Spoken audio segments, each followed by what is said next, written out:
This is Nightline, and I'm Adrian Seat. The headlines. Cabinet committee formed to address traffic congestion issues. And littoral combat ship scandal. MACC to call more witnesses for statements.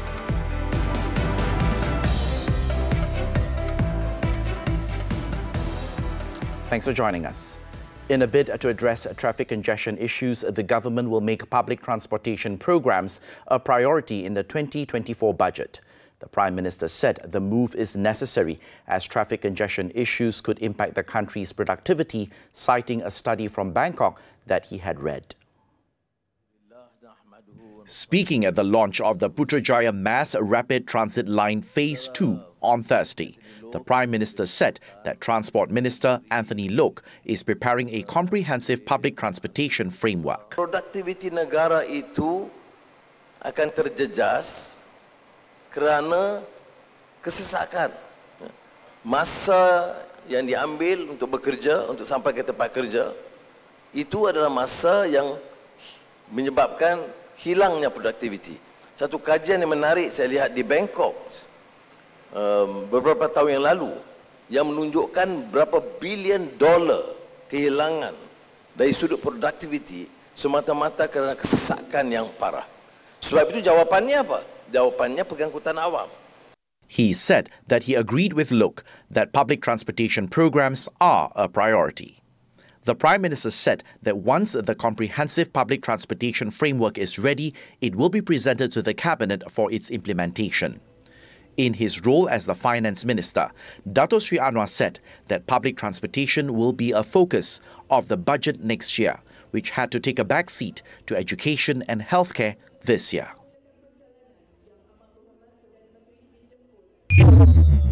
Meanwhile, Dato Sri Anwar insisted that the government this year prioritise solving the problem of school infrastructure and health facilities. However, the Prime Minister said that that does not mean that the other problems are not considered important to solve. Jadi, untuk tahun ini, kita nak ambil langkah-langkah yang sangat tegas dan berani, belanja yang jauh lebih tinggi untuk menyelesaikan masalah-masalah basic asas prasarana sekolah. Sekolah daif, tandas di sekolah, kelengkapan-kelengkapan awal di sekolah. Dan juga klinik kesihatan dan perubatan. He said next year the government will focus on other areas including public transport to deal with road congestion. In other news, Loke said that the government has agreed to establish a cabinet committee to overcome the problem of traffic congestion, particularly in the Klang Valley. He said the committee, to be chaired by Deputy Prime Minister Dato Sri Ahmad Zahid Hamidi, would have its first meeting early next month.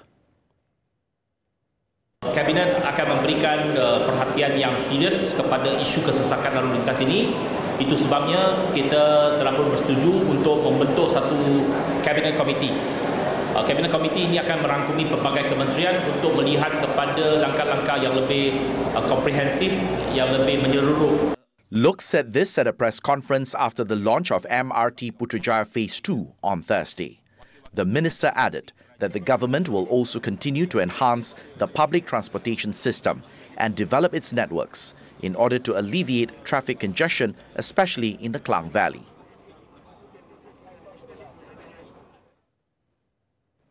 The Malaysian Anti-Corruption Commission, MACC, will call more witnesses, locals and those from abroad, including VIPs, to give statements regarding the investigation into the Littoral Combat Ship, LCS construction project. Its Chief Commissioner Tan Sri Azam Baki on Thursday assured that no party would be protected in the probe. Kita memerlukan bantuan keterangan dua negara yang dipanggil Mutual Legal Assistance, yang mana ini memerlukan masa sikit untuk kita mendapatkan keterangan daripada luar negara.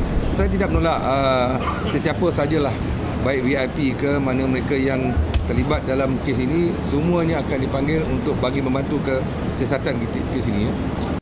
Tan Sri Azam told this to reporters at a press conference after the closing ceremony of a basic training course for MACC officers in Johor Bahru. This was in response to Prime Minister Dato Sri Anwar Ibrahim's statement 2 days ago that the investigation into the LCS construction issue must continue.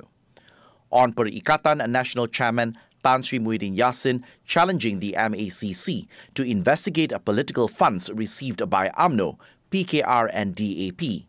Tan Sri Azam said the commission was ready to investigate any political party leader if there were complaints and evidence of corruption. He also said that contributions to individuals or political parties not part of any ruling coalition in principle will not be considered graft.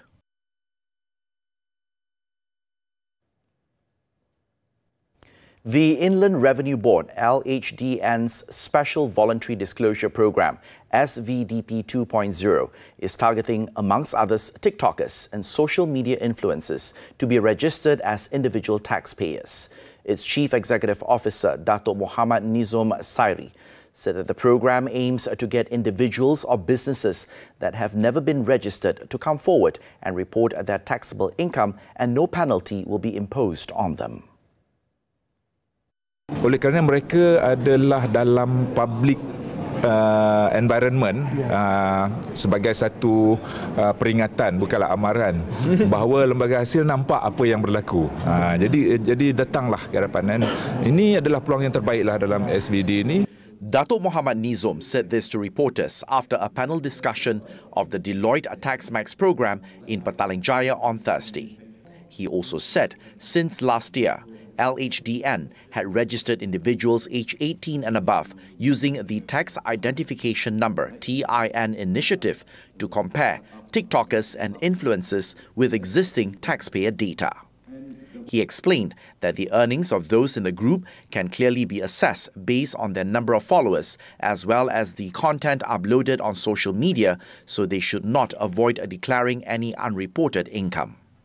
The SVDP 2.0, which runs from June the 1st, 2023 to May 31st next year, targets to register 50,000 taxpayers with an estimated tax assessment amounting to 1 billion ringgit. The government will introduce a special act to establish the Children's Commission as an independent oversight body on issues related to minors in the country. The Act would also further empower the Children's Commission, aside from separating it from the Human Rights Commission of Malaysia, Suhakam. Minister in the Prime Minister's Department for Law and Institutional Reform, Dato Sri Azalina Othman Said, hoped that the new act would be tabled during the next parliamentary sitting once it obtained cabinet approval. Jumlah kanak-kanak dalam negara kita bagi tahun 2020 ialah sebanyak 9.3 juta orang. Ataupun dalam kiraan peratusan ialah lebih kurang 28.4% daripada jumlah penduduk seluruh. Daripada jumlah tersebut, 49.9% adalah kanak-kanak lelaki dan 50.1% adalah kanak-kanak perempuan.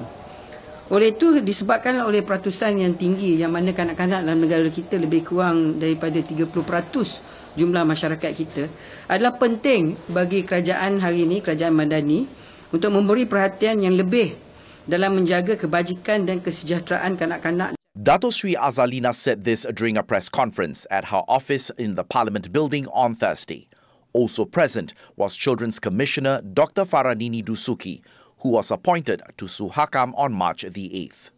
The minister explained that the act was needed to allow the Children's Commission the freedom to monitor, give opinions, evaluate and help the government bring more benefit to children, including access to basic services such as education, health and safety.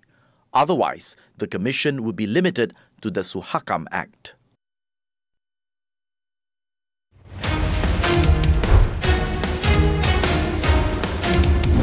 The Takaful industry. What are the key drivers of growth? Also, what challenges are Takaful operators expecting to face in 2023? I'm Anita Wu.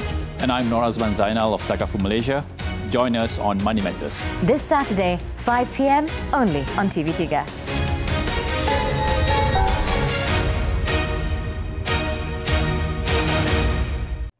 Deputy Prime Minister Datuk Sri Ahmad Zahid Hamidi called on all employers to offer a starting salary of 3,000 ringgit to technical and vocational education and training (TVET) graduates. He said the proposed starting salary was appropriate as TVET graduates are skilled workers and they deserve to be paid well for their contribution to the industry and the nation. Aktif Pekerja Mahir akan mempertingkatkan produktiviti kepada industri, dan produktiviti ini akan cara jangka panjang mengurangkan kos untuk menghasilkan end product ataupun end services, dan ini adalah munasabah kerana ianya bukan pekerja biasa, ianya adalah pekerja yang telah terlatih dan sesuai dengan kehendak pasaran. Okay? Datuk Sri Ahmad Zahid, who is also the National TVET Council Chairman, said this to reporters after witnessing the signing of the Memorandum of Cooperation for Transformation of TVET programs in Kuala Lumpur on Thursday. He also pointed out that the minimum wage of between 1,500 and 2,200 ringgit is insufficient for TVET graduates. At the same time, he said the government is targeting to reduce its dependence on foreign skilled workers to 25% by 2030. He added that the recruitment of foreign workers should be limited to the 3D or dirty, dangerous and difficult sector, while priority should be given to local workers for other sectors.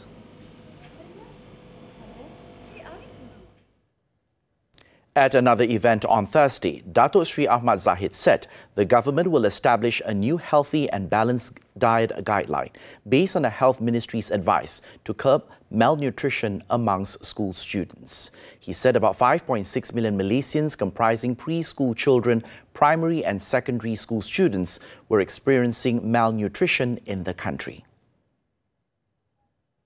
Kami membincangkan secara detail tentang beberapa langkah yang berkenaan, ya. Pembentukan fizikal ni bukan hanya tinggi dan cukup besarnya, terdapat masalah pembantutan, ya. Terdapat juga masalah kurang saiz, ya, dan berat, ya. Dan juga yang ada juga terdapat permasalahan obesity umpamanya, ya, di situ, ya. Jadi the next Malaysian generation, new generation of Malaysian, ya, mesti mengikut piawaian yang ditentukan.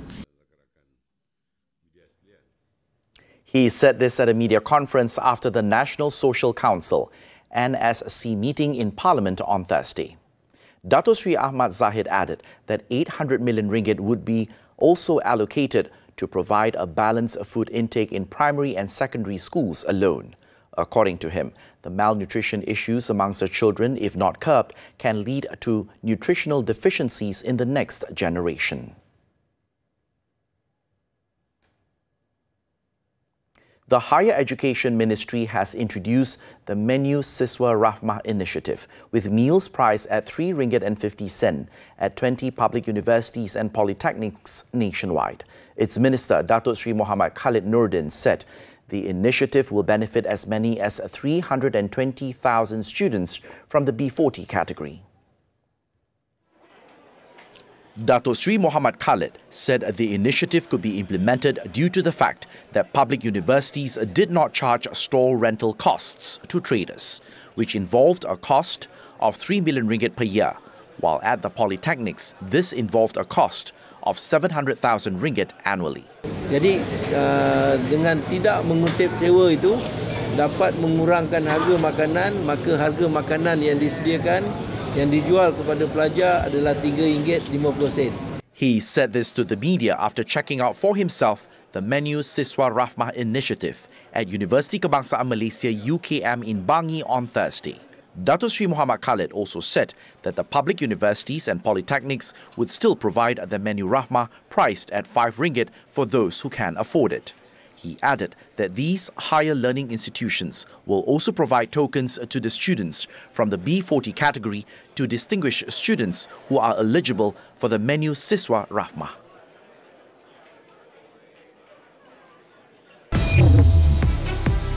Coming up next, police jailed over Indonesia's stadium crush. Stay with us.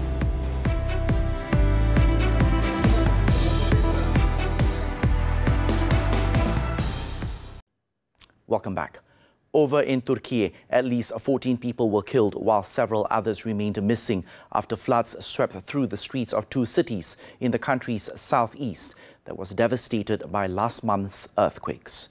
According to authorities, the floods killed 12 people in Şanlıurfa and 2 in nearby Adıyaman, where 5 people remain unaccounted for. It was reported that most of those killed were quake survivors who were living in container homes and tents following the disaster. Officials said in a 24-hour period, 136 millimeters of rain had fallen in one area of the Adıyaman province and 111 millimeters in Şanlıurfa, which saw a third of its annual rainfall in the past 2 days.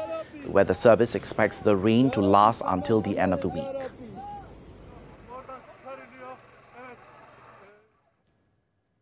Japan and South Korea are taking significant steps at the Tokyo summit on Thursday to improve relations and to rebuild their nation's security and economic ties following historical disputes.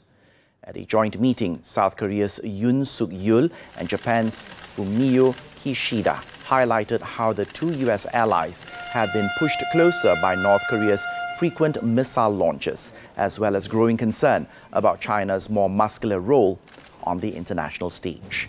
The urgency of the regional security situation and the threat posed by North Korea were underscored in the hours before Yoon's arrival, when the North fired a long-range ballistic missile that landed in the sea between the Korean peninsula and Japan. During the meeting, the two countries also agreed to drop an almost 4-year-old trade dispute on the high-tech materials used for chips, an issue that has dogged their relationship.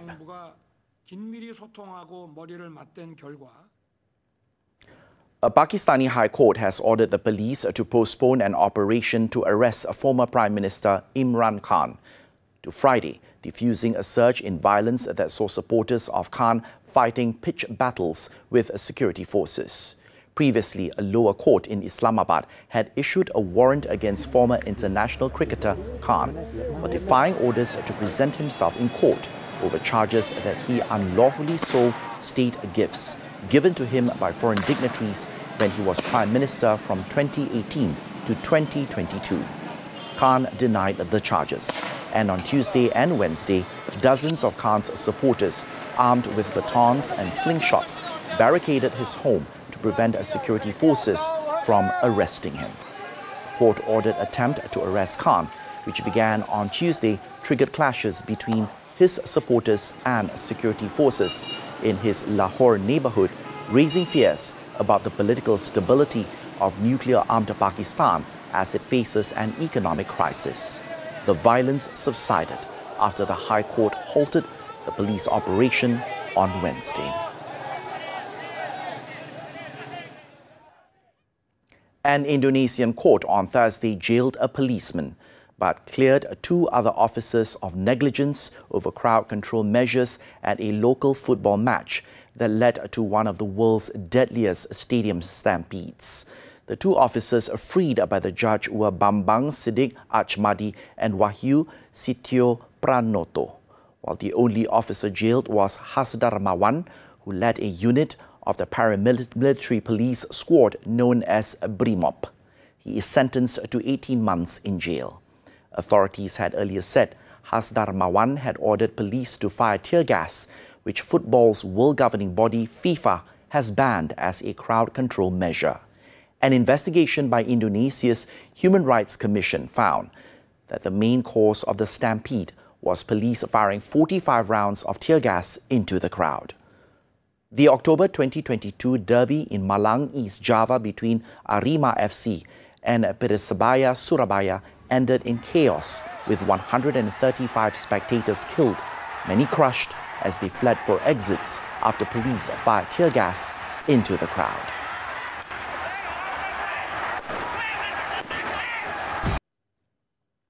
Sports. National men's singles shuttler Ng Zi Yong stunned Denmark's world number 1 and defending champion Victor Axelsen to storm into the quarterfinals of the All England on Thursday. Ziyong fought bravely to come away with a sensational 21-15, 9-21, 23-21 victory in 69 minutes. 23-year-old Ziyong only broke into the world top 30 last year and is making his first appearance at the All England. He will next face China's world number 14, Li Shifeng, for a place in the last four.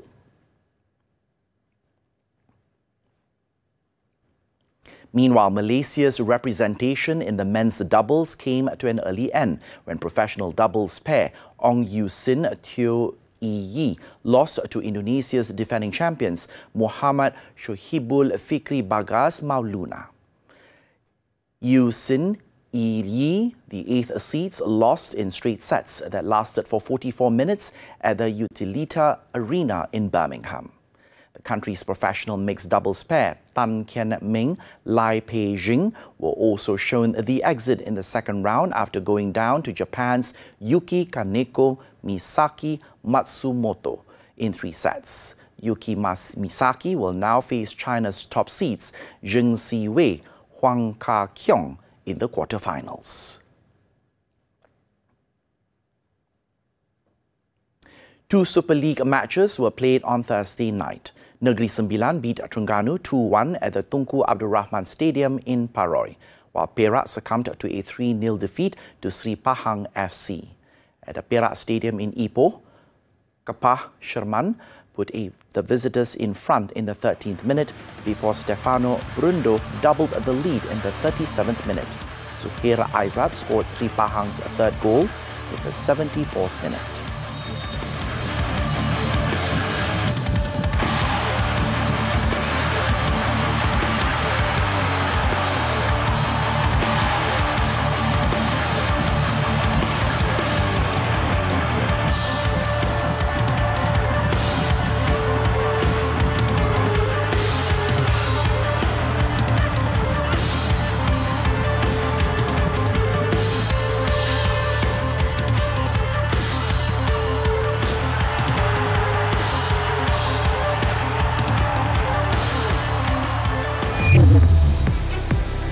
Married couple face a death penalty over drug trafficking.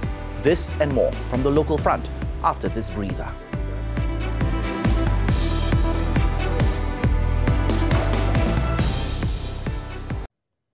Thanks for staying with us. 2 United Kingdom citizens who are the ringleaders of an international investment fraud syndicate were each sentenced to 6 months in jail for cheating an individual out of 600,000 ringgit. Shah Alam Sessions Court, Judge Rozila Saleh on Thursday ordered the duo's sentences to begin from the date of arrest on February 21st this year.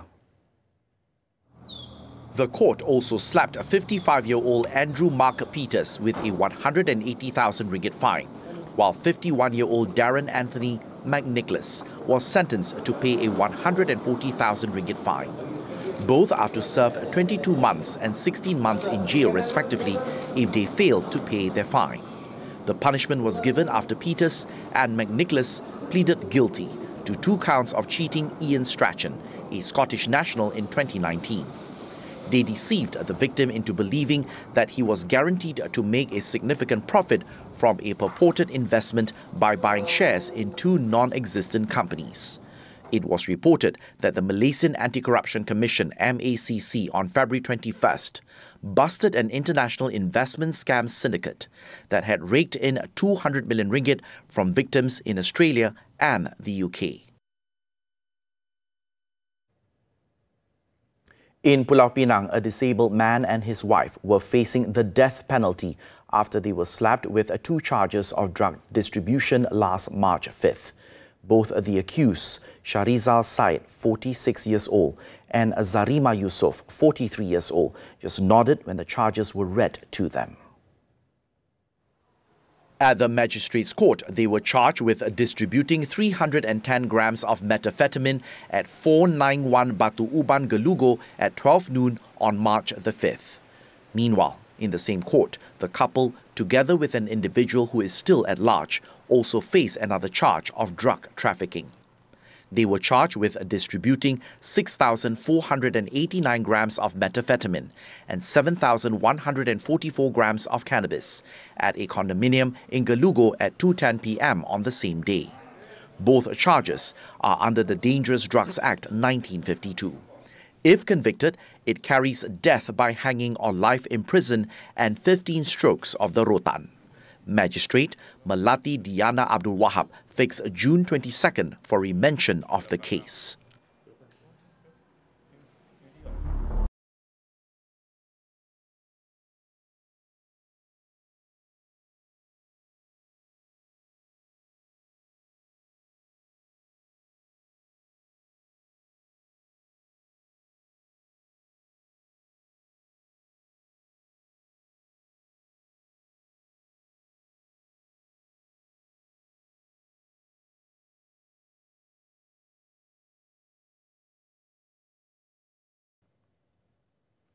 And that wraps up Nightline this time around. Before we leave, let's take a look as the 2023 cherry blossom season arrives in Tokyo, transforming the country into an iconic sea of gorgeous pale pink.